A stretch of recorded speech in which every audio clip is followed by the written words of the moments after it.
Welcome to Executive Insights and Happy New Year. I'm Nasheen Liu, partner with the IT Media Group, a CIO-centric media company. I'm excited to announce the launch of our Winner Circle edition, profiling impressive women leaders and emerging leaders in technology. My guest today is Julie Hansen, Global Executive Advisor with Salesforce. Julie is instrumental for the Neurodiversity Initiative, a professional services partnership between Salesforce and Auticon that won the DEI Initiative of the Year at the Women in IT Awards in 2022. In this episode today, I asked Julie about what this initiative is, how it came to be, and how other organizations can leverage the idea to address the talent challenge. Stay tuned. Hi, Julie. Welcome back to the program and Happy New Year. Hello, Nasheen. Happy New Year to you too. And I hope you have an amazing 2023. Thank you. Julie, congratulations for being named a winner of the 2022 Women in IT Awards in the Diversity, Equity, and Inclusion Initiative of the Year category.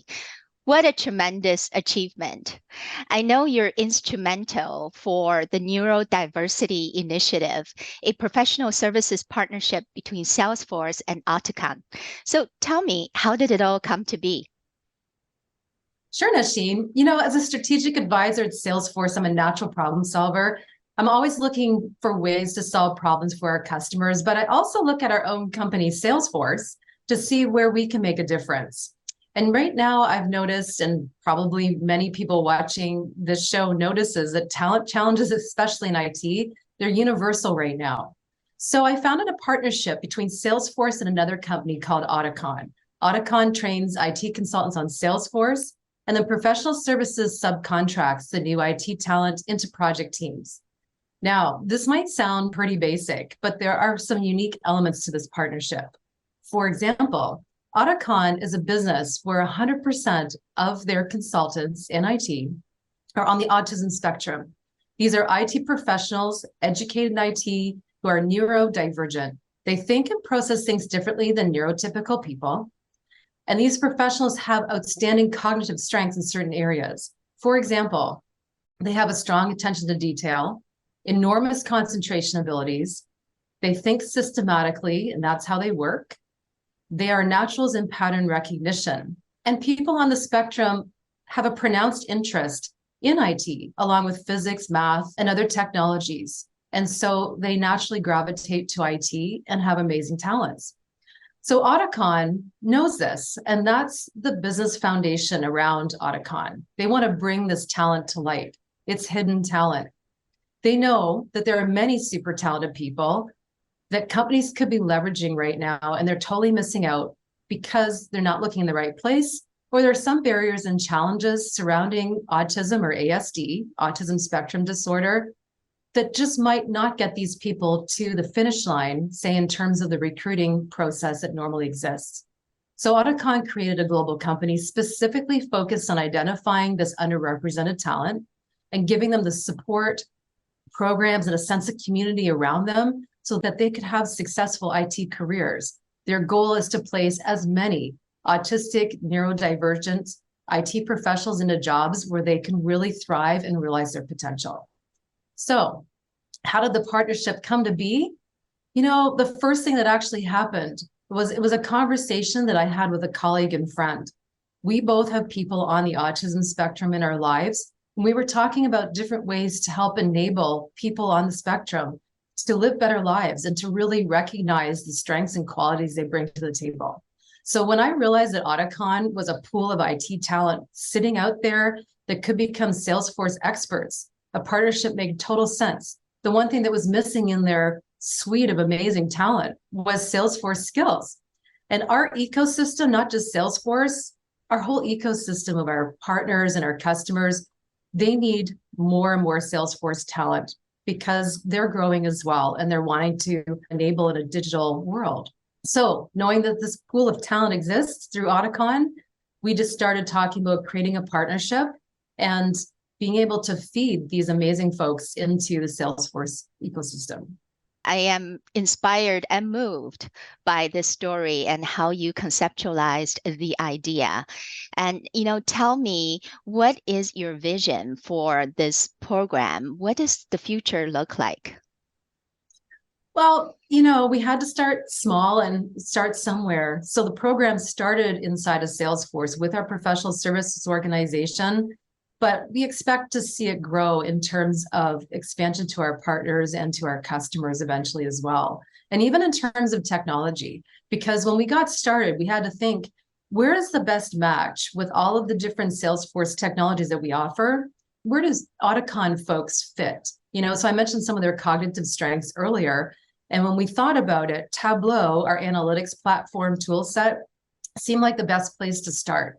And so we started there. Auticon became a certified training partner. That way they can have access to all of the curriculum resources at their fingertips to create cycles of cohorts going through training. And then they had to become a Salesforce consulting partner as well. So they're actually Salesforce's first 100% neurodiverse consulting partner.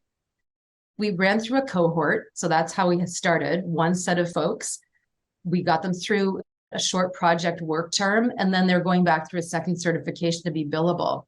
So once this, I'll call it flywheel, picks up and becomes more consistent, we'll look at other technologies in terms of expansion at Salesforce to be able to look at where we have demand in our project teams as well for talent.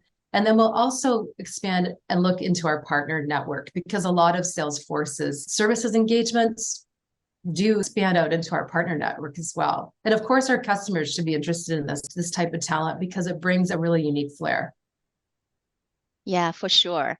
And, when I think about diversity, equity, and inclusion, and this program truly gives meaning and purpose to every word, because it not only addresses a very underrepresented and underutilized but highly talented hidden group of talent, but it also helps organizations to meet their talent challenge and help advance the diversity, equity, and inclusion initiative on their corporate agenda.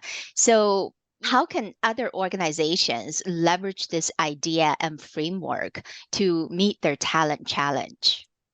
I think that organizations should use a beginner's mindset. When it comes to talent, there are pools of talent in unexpected places that just may not show up in a standard way.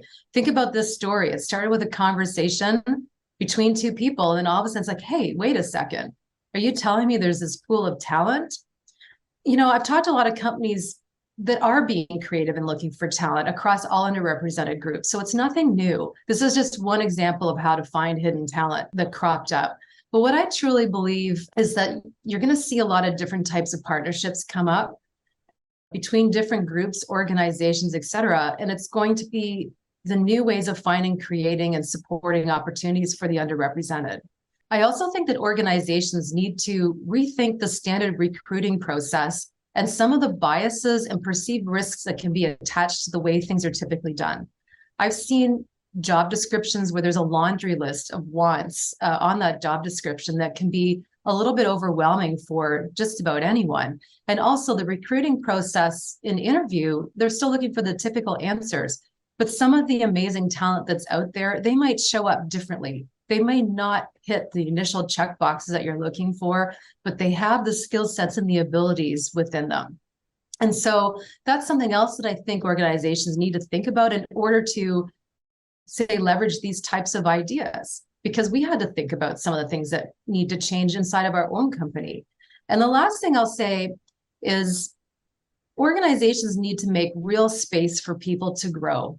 Companies can get into such a routine way of operating with metrics and expectations and deliverables that they don't necessarily know how to branch out and be different. It's like innovating. How do you disrupt yourself or disrupt how recruiting happens to find talent and create a space for that talent? Because not everybody plugs into the perfect spot. So how do you design for this? How do you get leadership support to make changes to where this talent can thrive? And so in the case of Auticon, Audicon's a unique partnership and business model because they support their autistic consultants. They bring some programs and they bridge gaps for the neurodiverse to allow them to thrive.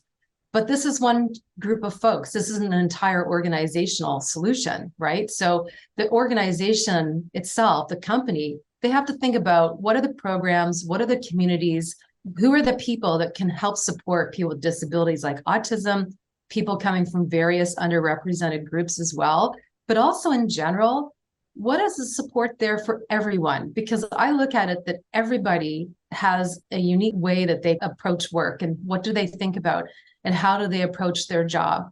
How can they be their best self? So ultimately, I think that those are some of the ideas that will help an organization truly harness the diversity of all people to be a better company.